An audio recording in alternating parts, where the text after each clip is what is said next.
नमस्कार। बहस के नंबर 1 शो ताल ठोक के में आपका बहुत बहुत स्वागत है। मैं हूं आपके साथ अनुराग मुस्कान। आज देश की सबसे हॉट सीट यानी कि वाराणसी से प्रधानमंत्री नरेंद्र मोदी ने नामांकन दाखिल कर दिया।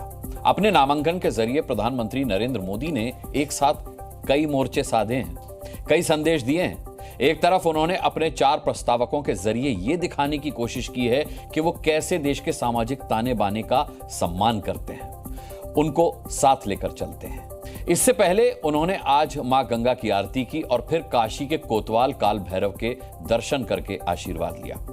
अब आपको अगली तस्वीर दिखाते हैं जिसे आप पीएम मोदी का शक्ति प्रदर्शन भी कह सकते हैं। प्रधानमंत्री के नामांकन में केंद्रीय मंत्रियों से लेकर बीजेपी शासित राज्यों के मुख्यमंत्री और घटक दलों के तमाम बड़े नेता शामिल हुए।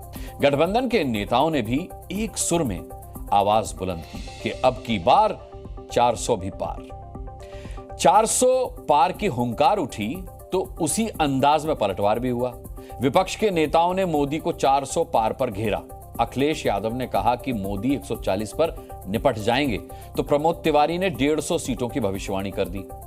इससे पहले राहुल गांधी 180 सीट का दावा कर चुके हैं, तो बीजेपी कह चुकी है कि इस बार कांग्रेस की 40 सीट भी आना मुश्किल है। दोनों तरफ से दावे धारदार हैं, लेकिन इन सबके बीच तमाम सवाल हैं कि क्या नमो प्रभाव से सधेगा 400 पार का दांव? क्या काशी में जो कुछ आज दिखा वो 3.0 की गारंटी है? सवाल यह भी है कि 4 जून को किसका छिनेगा सुकून? करेंगे तमाम मुद्दों पर विस्तार से चर्चा, वो भी ताल ठोक के। पहले आपको दिखाते हैं ये रिपोर्ट।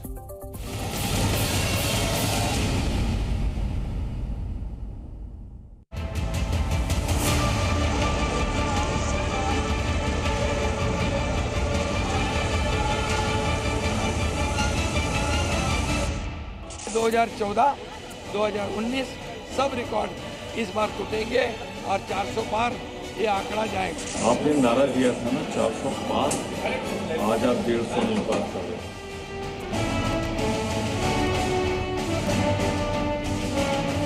मोदी जी तो अपनी दुनिया में रह रहे, कट गए हैं आपसे। वाराणसी के सांसद हैं, मैं चुनौती देती हूँ, एक कोई बता दे मुझे कि किसी के घर कभी गए वाराणसी में, उनको क्या मालूम कि आपके दुख क्या है। काशी का मतदाता इस बार 2014 और 2019 से भी ज्यादा बड़े अंतर से प्रधानमंत्री जी को यहाँ से चुनकर भेजने जा रहा है। इस बार कांग्रेस और उनके घटक दल ऑल टाइम लो पर जाएंगे। तो हम 400 पार सीटें जीतेंगे और हमें पूरा विश्वास है, जनता पर हमारा विश्वास है। नीतीश जी ने कहा था कि भाजपा जो है, जो 14 में आए हैं वो 24 में जाएंगे। नीतीश जी ने हमको जो गुण सिखाया है उसी गुण पे हम काम कर रहे हैं।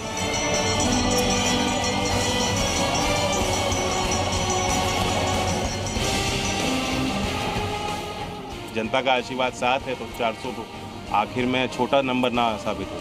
क्यूटो का विजन दे करके जनता का वोट ले लिए।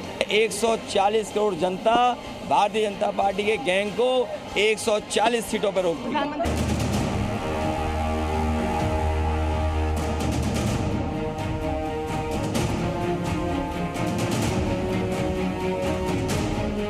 जो हमारी टर्म आने वाली है 4 जून को, जो आंकड़े आएंगे, you are seeing the beginnings of that.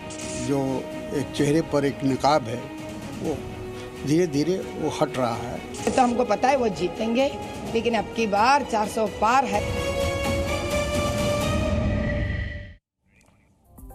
आइए ताल ठोक के अब बहस शुरू करते हैं। हमारे साथ आज जो पैनल है उससे मैं आपको इंट्रोड्यूस करा दूं। के शर्मा हैं हमारे साथ, भारतीय जनता पार्टी के प्रवक्ता।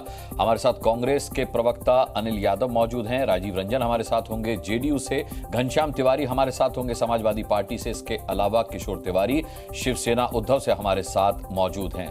तो सबसे पहले आज कांग्रेस का रुख कर लेते हैं। अनिल यादव जी, मैं आपसे जानना चाहूंगा कि बड़े मुहूर्त निकलवाने के बाद मोदी जी ने पूरे लाव लश्कर के साथ आज अपना नामांकन दाखिल कर दिया।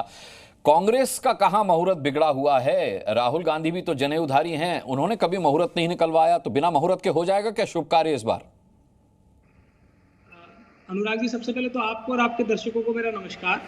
और जहाँ तक बात है चुनाव की, तो जनता हमें जो चुनती है वो हमारे कार्यों के लिए, विकास कार्यों के लिए चुनती है। और जहाँ तक मोदी जी की बात है, उन्होंने बड़ा अच्छा किया, मुहूर्त निकलवाना भी चाहिए, भगवान का आशीर्वाद तो सभी को चाहिए होता है। लेकिन और क्योंकि मैं देख रहा था कि वो भावुक भी हुए, जब एक पत्रकार को वो इंटरव्यू दे रहे थे तो उसमें भावुक भी हुए।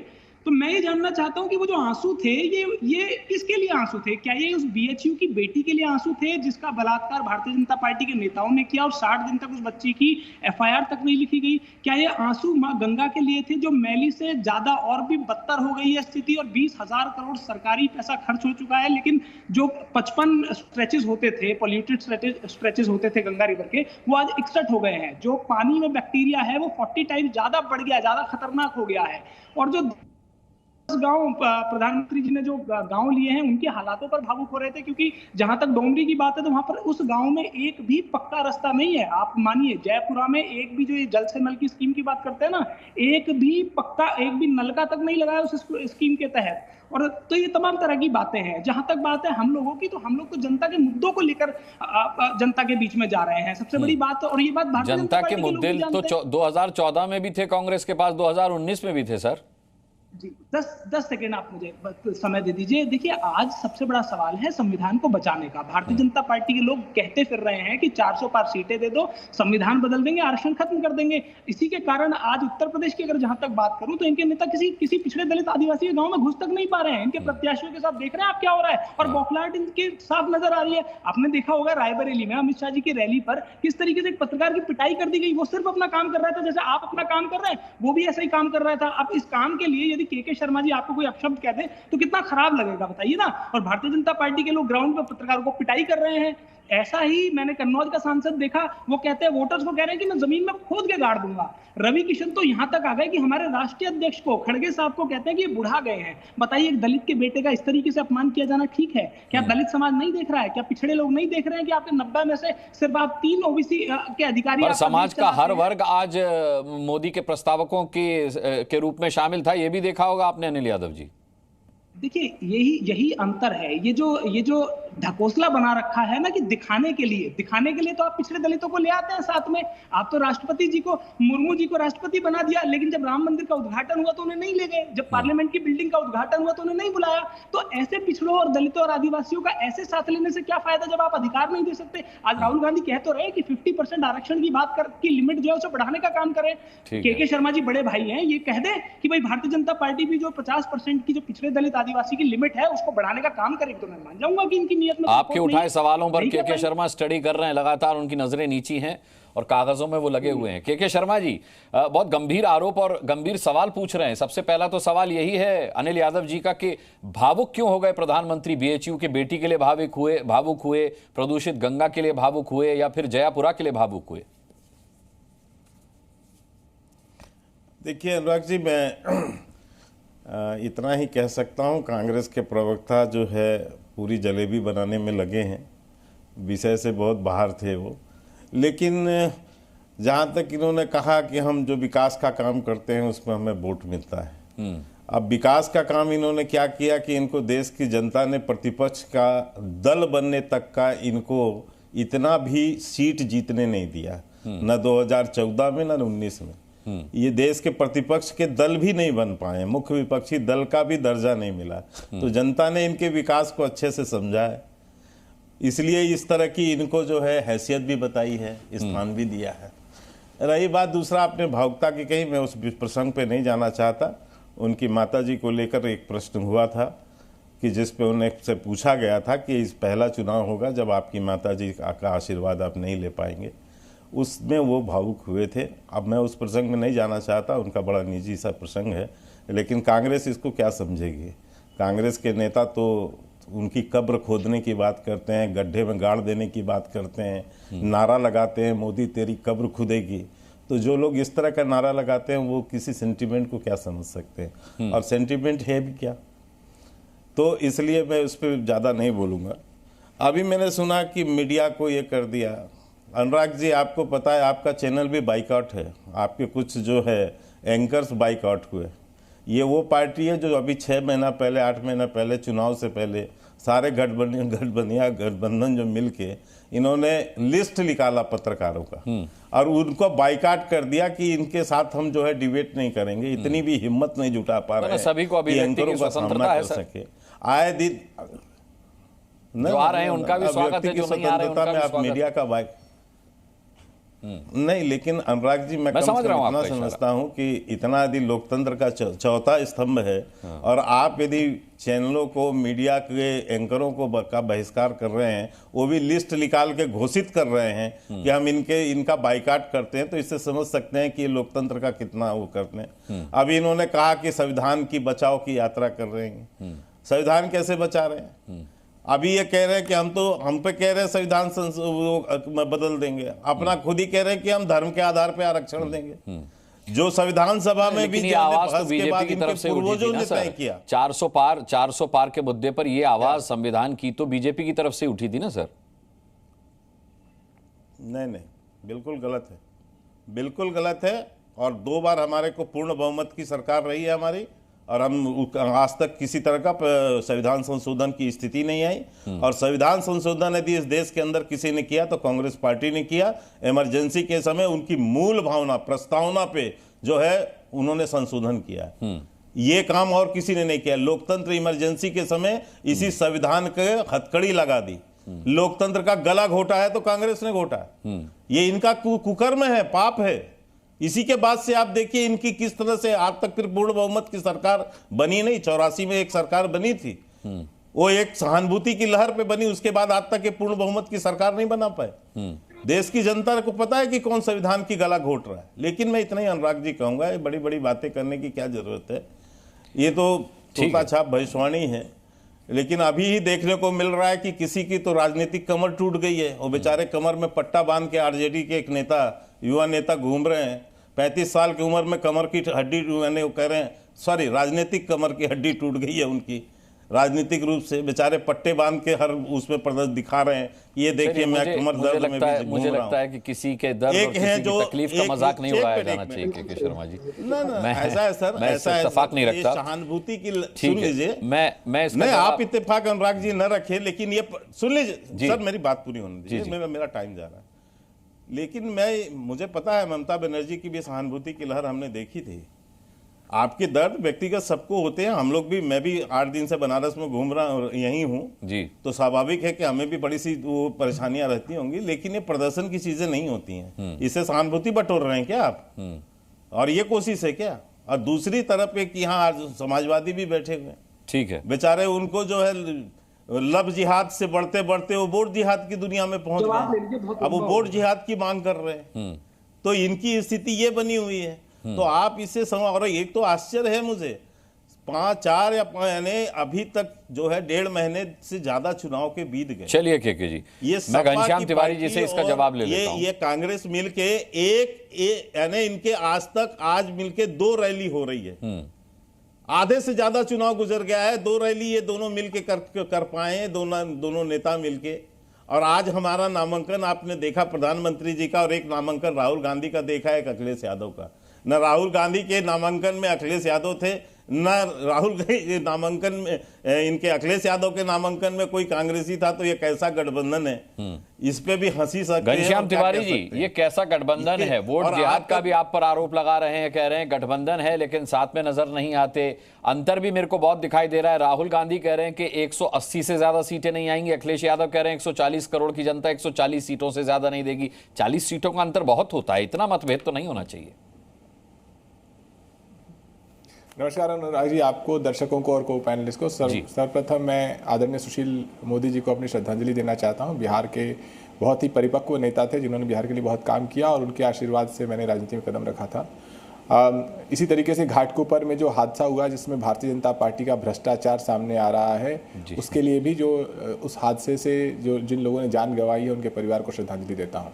अब रही बात चुनाव की, चुनाव के 4 चरण बीत चुके हैं। 3 बातें अहम हैं। ये बात तो सभी लोग मान गए कि 400 पार तो एक जुमला था। जो जुमला बोलते हुए 2014 में आए थे, वो जुमला बोलते हुए ही 2024 में जनता उन्हें रिटायर कर रही है, ये सभी लोग मान गए। अरविंद केजरीवाल जी ने यह भी भंडा फोड़ दिया कि प्रधानमंत्री मोदी जी का मुखौटा पहन के अमित शाह बैकडोर से प्रधानमंत्री बनना चाहते थे। हो सकता है कि आगे जाके जय शाह को बनाते अपना उत्तराधिकारी।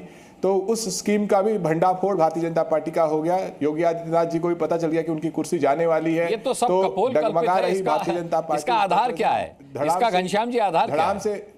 ये तो हवा में उड़ाई गई बातें हैं। इसका खंडन तो कर चुके अमित शाह, खुद आके कर चुके।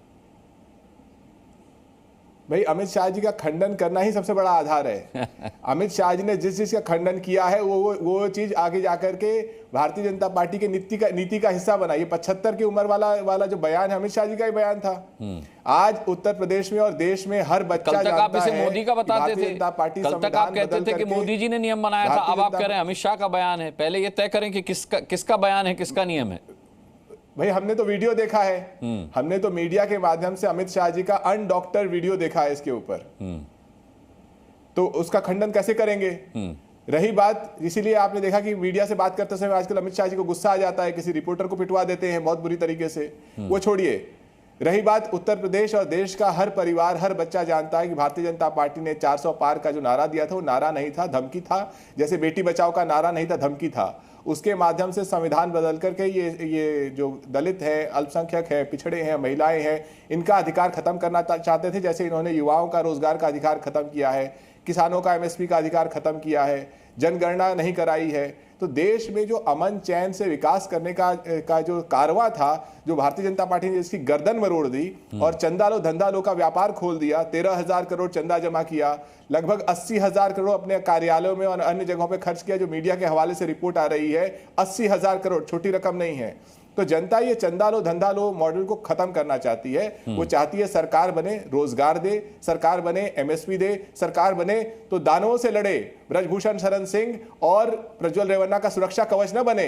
वो बिल्किस बानो के रेपिस्ट को इस तरीके से जिस तरीके से गुजरात की कोर्ट आजाद करती है, वो अमित शाह का मॉडल है। उस तरह का मॉडल नहीं आए देश में। इसलिए भारतीय जनता पार्टी रिटायर होने वाली है। प्रधानमंत्री जी को मेरी शुभकामनाएं हैं। वो बनारस से चुनाव लड़ रहे हैं, बनारस की जनता अंतिम विदाई अच्छा देती है। चलिए ठीक है, मैं इन सवालों पर लौटूंगा। राजीव रंजन जी का रुख करूंगा, JDU से हमारे साथ है। राजीव रंजन जी, मतलब इस बार तो सुशासन बाबू को भी पूरी उम्मीद है कि 400 पार हो जाएगा, क्योंकि मैंने पहली बार ऐसी तस्वीर देखी जब मोदी जी के रोड शो में, मोदी जी की रैली में वो कमल का फूल अपने हाथ में थामे हुए थे। नहीं, ये ऐसे सरकाजम की अपेक्षा मैं नहीं करता हूं। इसमें सरकाजम क्या है सर? क्या ये तस्वीर आपने नहीं देखी थी? मैंने इसमें कौन सा सरकाजम दिखाया? मैंने कहा इस बार सुशासन बाबू को भी उम्मीद है कि 400 पार हो जाएगा। नीतीश कुमार जी ने खुद कमल का फूल थामे हुए थे। कमल का चुनाव निशान उन्होंने अगर पकड़ रखा था तो प्रधानमंत्री जी का रोड शो पटना साहिब में हो रहा था। पटना साहिब से NDA के उम्मीदवार, भारतीय जनता पार्टी के उम्मीदवार रविशंकर प्रसाद जी हैं। तो निसंदेह जब NDA के नेता है नीतीश कुमार जी, तो उन्हें रविशंकर जी के लिए ही वहां मतदाताओं से आशीर्वाद लेना था। तो इसीलिए इसमें अप्रत्याशित कुछ भी नहीं है। और मैं एक बात आपको जरूर कहना चाहूंगा जी, देखिए NDA को क्यों लोग भरोसे के लायक समझ रहे हैं, ये भी समझने की जरूरत है। समझाइए। हमारा तो अनुभव इंडिया गठबंधन के बनने से लेकर उसके बिखरने तक का रहा है, और जो हालात रहे हैं, आज भी इंडिया गठबंधन केवल एक कागज पर एक नाम आप कह सकते हैं। हर राज्य में कहीं ना कहीं या तो आखिरी समय में कुछ बेमेल समझौते हुए या कहीं समझौता हो ही नहीं पाया, चाहे वो बंगाल हो, केरल हो, पंजाब हो, ऐसे अनेक राज्य। और जहां हुआ वहां भी आखिरी दौर तक, चाहे अखिलेश यादव जी और कांग्रेस के बीच उत्तर प्रदेश के सीटों का समझौता हो या देश के अलग राज्यों में, तो जो एक बड़ी चुनौती है। देखिए, शासन के दो मॉडल हैं। एक 55-60 वर्षों का कांग्रेस का जो अनेक उनकी जो सरकारें बनी, उन्होंने कैसे शासन चलाया, और दूसरी तरफ 10 वर्षों का ये जो कालखंड है।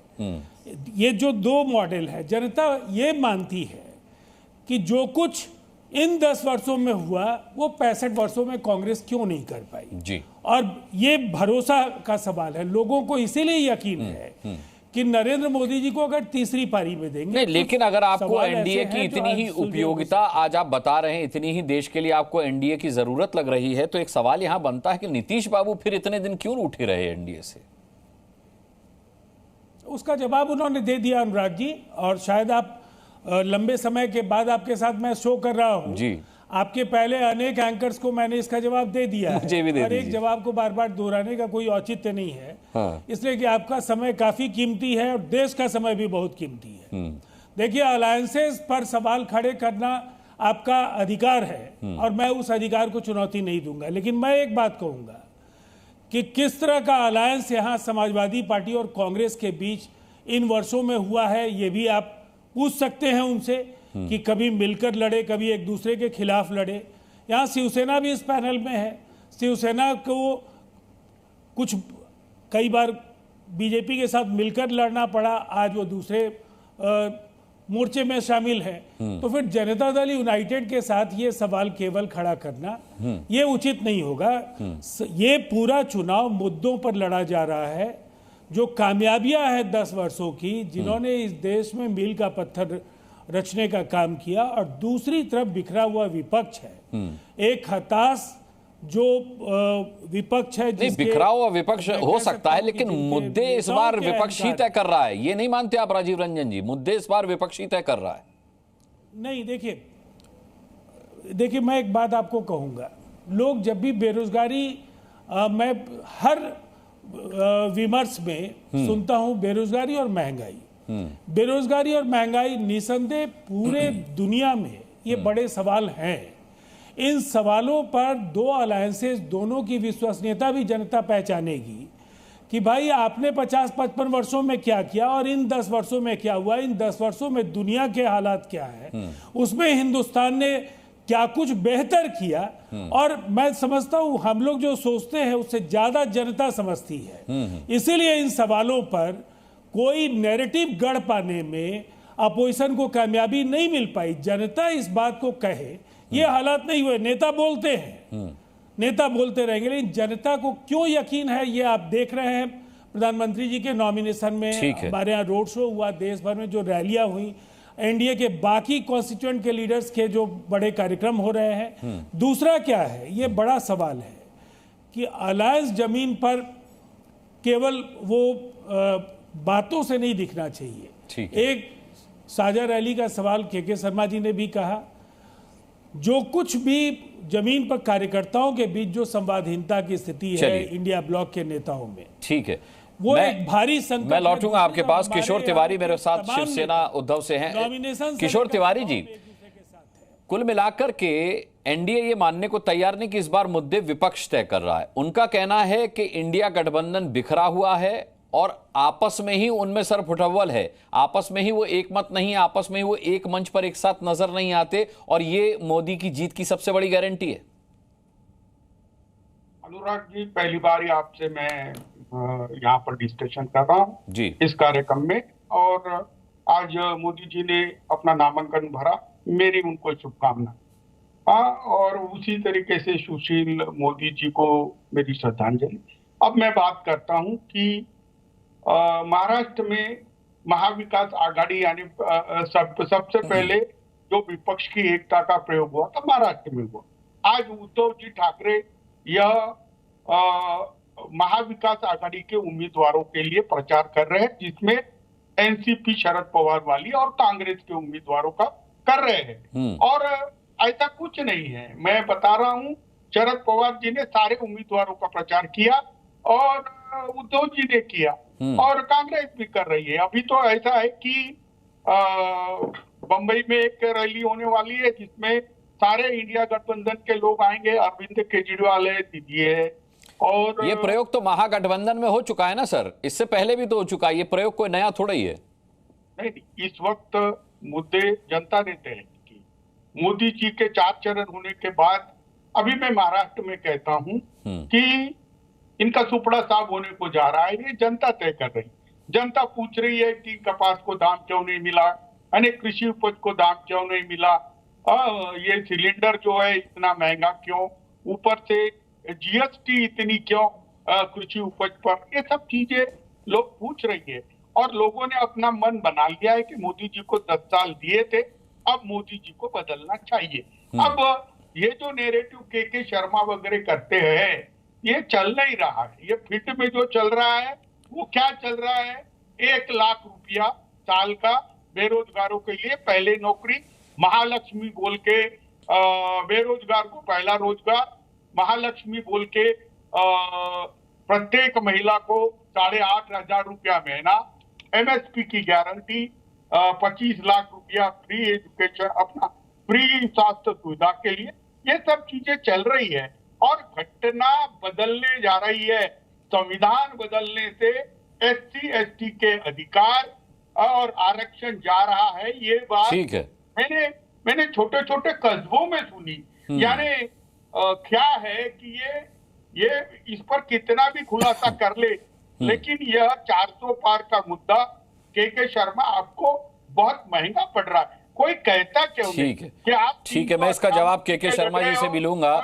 अनिल यादव जी, सवाल यह है कि चलिए 400 पार पर आप फिगर कुछ भी दे सकते हैं कि 180 हो सकता है, 250 हो सकता है, लेकिन मोदी की जीत को आप कैसे नकारेंगे? आप जो मोदी के सामने जिस कैंडिडेट को लेकर के आए हैं, उनकी हार का एक रिकॉर्ड रहा है।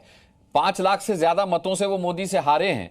इस बार भी आपने अजय राय को ही मैदान में उतारा है। इससे क्या ये मैसेज नहीं जा रहा कि कांग्रेस के पास कोई ऐसा चेहरा ही नहीं है जो मोदी को टक्कर दे पाए काशी में?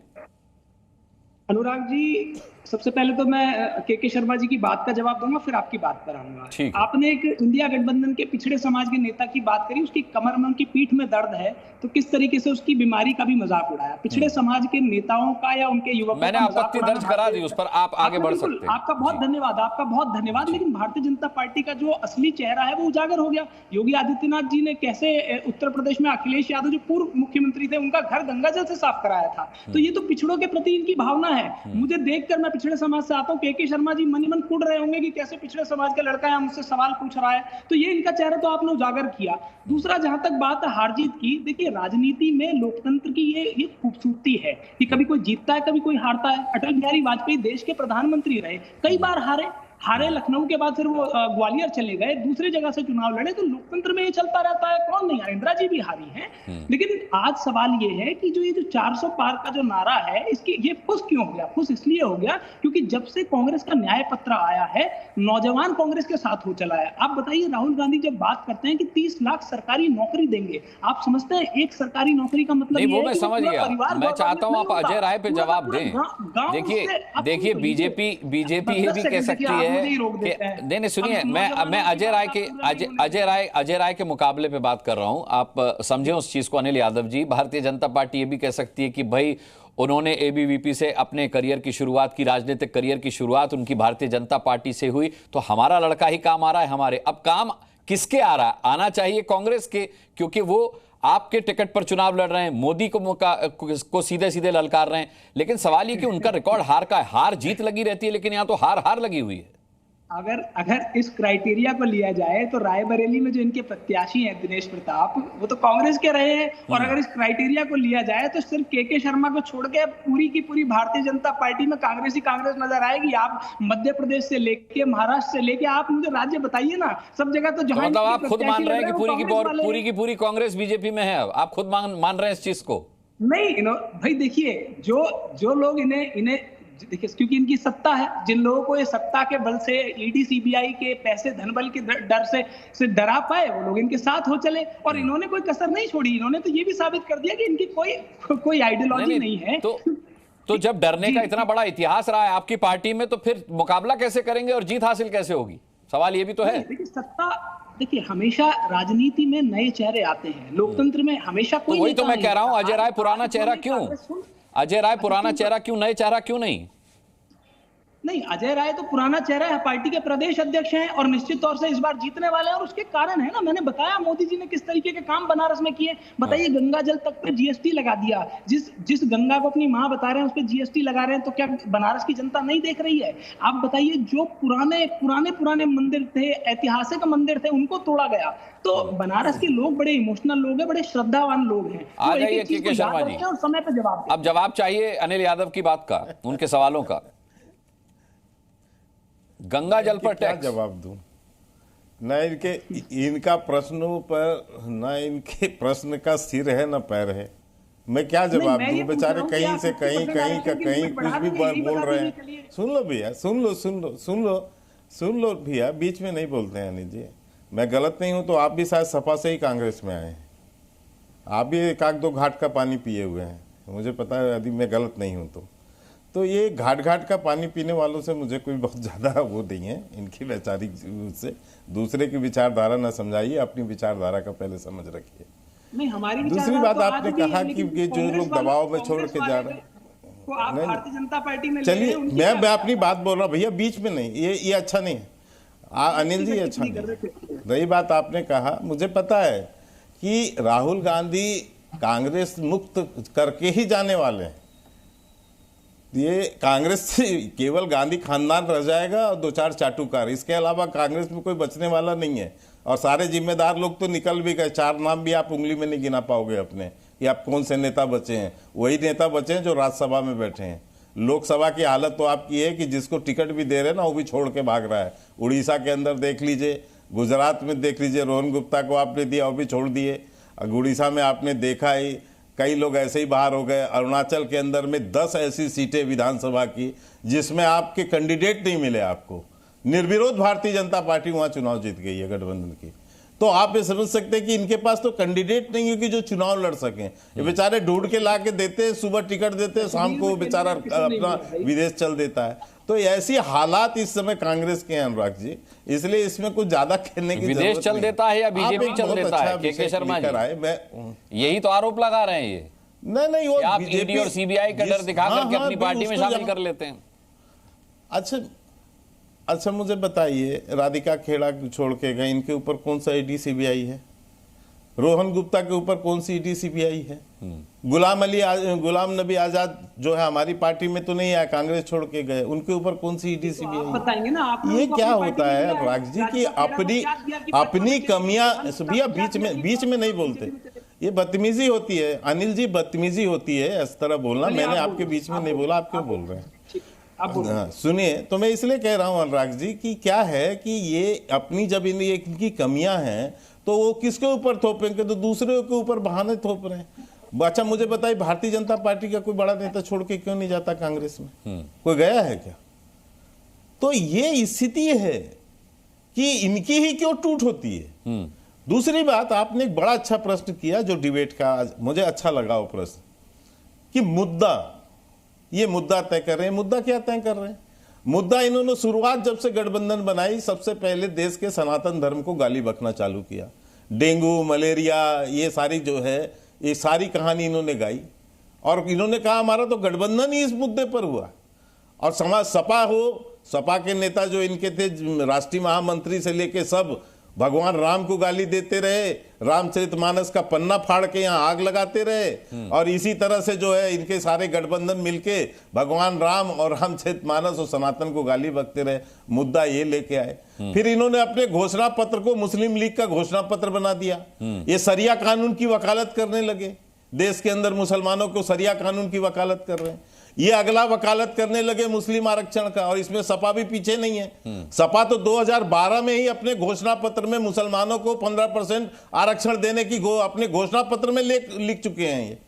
और वो भी उससे भी बढ़ के एक बहुत ही खतरनाक ट्रेंड कि 15% आरक्षण मुसलमानों को ये पुलिस में देंगे, सुरक्षा एजेंसियों में देंगे। तो ये तो इस स्तर तक गिर चुके हैं। इन्होंने कहा आतंकियों को छोड़ेंगे और छोड़ने की कोशिश किया जी। मुस्लिम आतंक जो एक वर्ग विशेष से आते हैं, ठीक है, और उसके लिए इलाहाबाद हाई कोर्ट से फटकार खाई। और आज भी जो मुस्लिम आरक्षण की वकालत कर रहे हैं, मैं पूछना चाहता हूं कि क्या किस ओबीसी का, एससी का, एसटी का, किसका आरक्षण आप खत्म करके लाओगे? क्योंकि संविधान में तो नियम ही नहीं कि 50 से ऊपर आप जा सको। तो आप तो आखिर आपको ओबीसी को ही छल रहे हो ना जी। उन्हीं का हिस्सा तो लोगे और मुसलमानों को दोगे। ये आज देश में संविधान के साथ यदि किसी को खतरा, और एक और बताऊं, संविधान की और लोकतंत्र की गीत गाने वाले राहुल गांधी जिस दिन रायबरेली से अपना वो बढ़ रहे थे नामांकन, मीडिया का तो सामना नहीं कर पाए उस दिन, मुंह छुपा के भाग खड़े हुए। लेकिन यानी जब हर कोई नामांकन करता है तो कम से कम मीडिया के सामने तो आता है, विक्ट्री भी दिखाता है, कुछ भी करता है, बाइट भी करता है, लेकिन या कोई ट्वीट करता है। लेकिन उस दिन तो सामना नहीं हुआ। लेकिन उसके बाद क्या हुआ? एक उन्होंने ट्वीट किया, उन्होंने कहा मेरी मां की कर्म भूमि, मतलब ये रायबरेली को भी विरासत मानते हैं। और ये विरासत गांधी खानदान की विरासत है। लोकतंत्र के अंदर ये विरासत की जो भूमिका है ये दिखाती है कि देश के संविधान और लोकतंत्र को किस तरह मानते हैं। ठीक है, तो मैं इसलिए मैं एक लाइन में अनिल यादव जी आपका जवाब लूंगा, फिर घनश्याम तिवारी जी का मैं रुख करूंगा। एक लाइन में जवाब दे दीजिए। वो क्या बताएंगे देश को लोकतंत्र और संविधान बचाने की बात? जी पूछ लेता हूं मैं, अनिल यादव जी पूछ लीजिए। 15% आरक्षण की घोषणा 2012 में किया है। ऑडियो में कहीं दिक्कत है शायद। जी आवाज आ रही है? हाँ अब आई, आवाज आ रही है? अब आई। नहीं वो तो हो ही जाएगी। देखिए जी सुन लीजिए, इन्होंने कहा कि राहुल जी ने कहा कि मेरी माँ की कर्म भूमि है। देखिए बिल्कुल ठीक बात है। सोनिया जी ने रायबरेली के लोगों से कहा था कि मैं अस्वस्थ रहती हूँ और आपके का जनप्रतिनिधि नहीं बन पाऊंगी, लेकिन मेरा जो मन है, जो आत्मा है, वो आपके बीच में रहेंगे। सर सुन लीजिए ना, सर सुन लीजिए। ये मान लीजिए फिरोज गांधी ऐड कर लीजिए ना, फैक्ट ऐड कर लीजिए, फैक्ट ऐड कर लीजिए। आप अच्छा लग रहा है क्या? आप ऐसे बीच में बोल रहे हैं। फिरोज गांधी से चालू कीजिए ना। माँ की कर्म भूमि की बात फिरोज गांधी से चालू कीजिए। मतलब विरासत होना नहीं, लेकिन ये परिवार का मतलब थोड़ी ना जान पाएंगे। और ये तो राजनीतिक फायदे के लिए माँ आपका डेफिनेशन अलग है। बंदी की लाइन में लगा देते हैं तो परिवार की पार्टी है ना। कोई अंदाजा नहीं है, कोई पता नहीं है। जहां तक आरक्षण की बात है, मैंने तो छोटा सा सवाल पूछा है, बार बार पूछ रहा हूँ, 3 बार पूछ चुका कि 50% आरक्षण की लिमिट क्या भारतीय जनता पार्टी बढ़ाने का वादा करती है? क्यों नहीं कर रहे हैं भाई, ये बता दें। और दूसरी बार ये तमाम ये कह रहे हैं कि मुद्दा नहीं है। हम संविधान के बाहर हम संविधान नहीं बदलेंगे ना। आप संविधान बदलोगे, 45 साल की आप संविधान बदलोगे मुसलमानों को आरक्षण देने के लिए।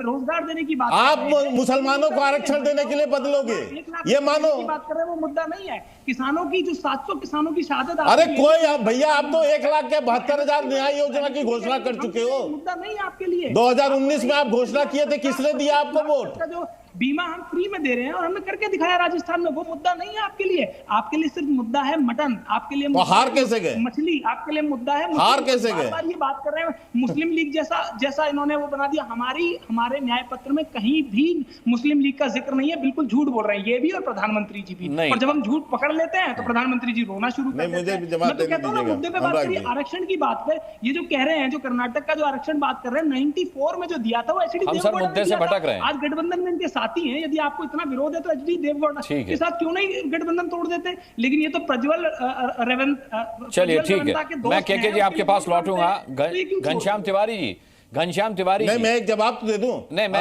एक जवाब तो दे दूं। फिर ये सिलसिला एक जवाब नहीं होगा। एक जवाब तो दे दूं। एक लाइन आप ही तो बीच में बोले हैं। एक लाइन नहीं मैं यही इनको जवाब देना चाह रहा हूं कि संविधान संशोधन की बात तो आप कर रहे हैं कि 50% से आरक्षण बढ़ाएंगे मुसलमानों के लिए, या तो आप ओबीसी का आरक्षण खाएंगे, ठीक है, या आप मुसलमानों को देने के लिए संविधान संशोधन करेंगे। तो संविधान कौन बदलने की बात कर रहा है? भारतीय जनता पार्टी। क्या ये बात दूसरी बात अनिल यादव, क्या ये बात राहुल गांधी ने कही है कि मुसलमानों को आरक्षण देने के लिए संविधान बदलेंगे? देखिए पहली बात तो संविधान में बात साफ लिखी हुई है कि धर्म के आधार पर। किया नहीं इन्होंने कर्नाटक में आंध्र में क्या किया है?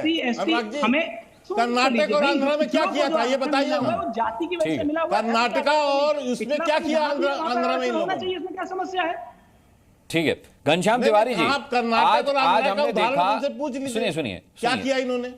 के यादव जी की जो सबसे बड़ी आपत्ति थी उस पर आते हैं। घनश्याम तिवारी जी, अगर एनडीए है, के शर्मा जी माफ कीजिएगा, घनश्याम तिवारी जी, अगर एनडीए की बात करते हैं तो आज नामांकन में पूरा एनडीए दिखाई दिया, घटक दल दिखाई दिए, पशुपति पारस दिखाई दिए, चिराग पासवान दिखाई दिए। मोदी जी ने संदेश दिया कि कोई लड़े न लड़े, अगर हमारे साथ है तो हमारे साथ है।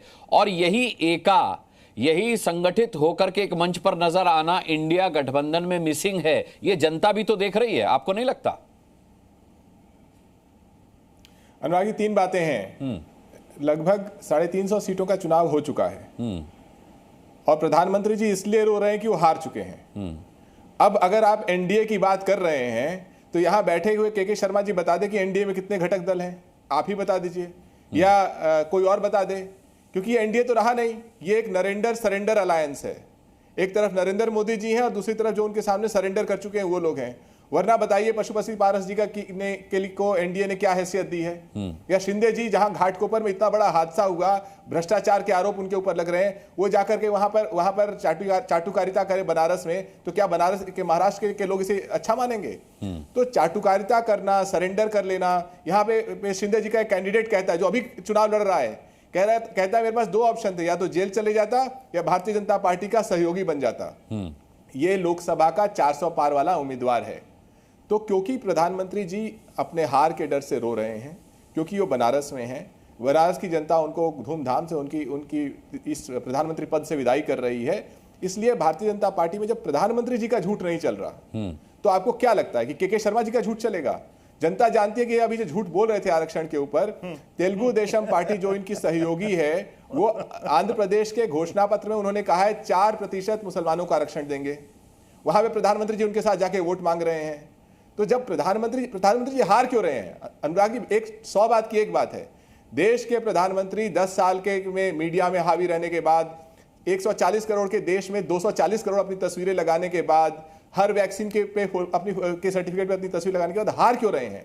हार इसलिए रहे कि जनता उनके झूठ से त्रस्त हो गई है, उब गई है, उसका विश्वास टूट गया है। और अब वो कितना भी झूठ बोले, कितना भी रोए, उनके प्रवक्ता कितना भी झूठ बोले, वो जनता में दोबारा वो विश्वास पैदा नहीं होता। ये विश्वासघात के चलते हार रहे हैं। जिसने युवाओं के पीठ में छुरा घोपा हो, किसानों के पीठ में छुरा घोपा हो। के शर्मा के बोलने से क्या होता है? उत्तर प्रदेश में और देश में हर परिवार में लोग जानते हैं कि भारतीय जनता पार्टी 400 पार इससे कहती थी क्योंकि इससे संविधान बदलना था, इसके पास राज्यसभा में मेजोरिटी थी, वो भी इन्होंने तो लोकतंत्र की गर्दन मरोड़ के वो मेजोरिटी बटोरी है। राज्यसभा में मेजोरिटी है, लोकसभा में 400 पार करके संविधान बदलना चाहते हैं। राजीव रंजन जी, इस कॉन्फ्लिक्ट से कैसे लड़ेंगे मोदी और कैसे लड़ेगा एनडीए कि संविधान नहीं बदला जाएगा? और देश में हर परिवार ये जानता है। अनंत कुमार हेगड़े इस बहस को शुरू कर चुके हैं और उसके बाद कई नेताओं ने इस तरीके के बयान दिए हैं कि संविधान में संशोधन के लिए 400 पार जरूरी है। देखिए, भारतीय जनता पार्टी का आधिकारिक स्टैंड क्या है, वो लगातार देश के प्रधानमंत्री नरेंद्र मोदी जी, गृह मंत्री अमित शाह जी, पार्टी के अध्यक्ष जेपी नड्डा जी और अन्य जो एनडीए के घटक दल के नेता हैं, उन्होंने बार बार इस तरह के दुष्प्रचार की आलोचना की है और इसका खंडन भी किया है। देखिए, ये न्यायपालिका के पर कतरने वाले लोग जिन्होंने इस देश में इमरजेंसी ला करके संविधान की आत्मा को कुचलने का काम किया है, इस तरह से प्रेस की आज़ादी उस दौर में छीनी गई, अभिव्यक्ति की स्वतंत्रता पर लगाम लगाने का काम जिन लोगों ने किया, उनकी बात पर जनता यकीन नहीं करेगी। लोग देख रहे हैं 10 साल का जो कालखंड है, इसने इस देश को एक बड़े बदलाव की ओर अग्रसर कराया है और 2047 का जो एक विजन है, उस मॉडल पर देश को आगे जाना है तो निरंतरता आवश्यक है और जनता इसीलिए एक बार फिर तीसरी पारी नहीं, लेकिन इस बीच राहुल गांधी भारत जोड़ो यात्रा कर चुके हैं, मानस बन चुका है, इसके अलावा न्याय यात्रा कर चुके हैं राजीव रंजन, तो उसका इम्पैक्ट भी तो जनता में होगा। वो भी तो एक संदेश दे रहे हैं। आजकल हर किसी रैली में वो संविधान दिखाते हैं कि इसे बचाना है। देखिए, संविधान दिखाने वाले व्यक्ति से लोगों को ये तो पूछना है, लोग जानते तो है ही है ना, राहुल गांधी जी जिस पार्टी को रिप्रेजेंट करते हैं, जिस पार्टी के सबसे बड़े नेता हैं, उस पार्टी के ही खाते में कुछ ऐसे इतिहास के फैसले हैं। लोगों को जस्टिस जगमोहन सिन्हा का फैसला याद है, जब इंदिरा जी को चुनाव के लिए अयोग्य करार दिया गया और उसके बाद देश में आपातकाल लाने का काम कांग्रेस ने किया। और उसके पहले जस्टिस एन रॉय के जरिए न्यायपालिका का जो शीर्ष था, पहली बार जूनियर जजेस, एक जूनियर जज को सीनियर जजेस को सुपरसीड करके चीफ जस्टिस ऑफ इंडिया बनाया गया। प्रेस की आज़ादी को लेकर के तो सबको याद है, अभिव्यक्ति की स्वतंत्रता को लेकर के उस दौर में क्या हुआ ये भी सबको पता है। लोकनायक जयप्रकाश नारायण के आंदोलन में प्रत्यक्ष या परोक्ष जिनका भी सहयोग था, वैसे तमाम कलाकारों इतिहास में जाने की जरूरत नहीं है। राजीव रंजन जी, मेरे पास समय कम है, मैं माफी चाहूंगा। एक सवाल किशोर तिवारी जी आपसे कि 3.0 को मोदी की इसलिए भी एज मिलती है क्योंकि मोदी वर्सेस सामने इंडिया अलायंस तो है लेकिन कोई चेहरा नहीं है। आपको लगता है कि ये मोदी के फेवर में जा सकती है ये चीज, क्योंकि इंडिया अलायंस में सब एक दूसरे को बेहतर बताते हैं। अब सब तो प्रधानमंत्री बन नहीं सकते, लेकिन मोदी के सामने कोई चेहरा नहीं है। Gandhi prime minister in waiting है और कांग्रेस 150 के ऊपर सीटें लेके जा रही है, तो तय हो चुका है कि भारत के अगले प्राइम मिनिस्टर राहुल गांधी होंगे और इसमें कोई भी दुमत नहीं। ठीक है। ठीक है, चलिए, मेरे पास समय की कमी है, लेकिन सबके अपने अपने दावे हैं, सबके अपने अपने वादे हैं, और सभी प्रवक्ताओं का इन दावे और वादों के साथ मैं बहुत बहुत धन्यवाद करना चाहूंगा। आज ताल ठोक के में शामिल होने के लिए आप सभी का बहुत बहुत धन्यवाद।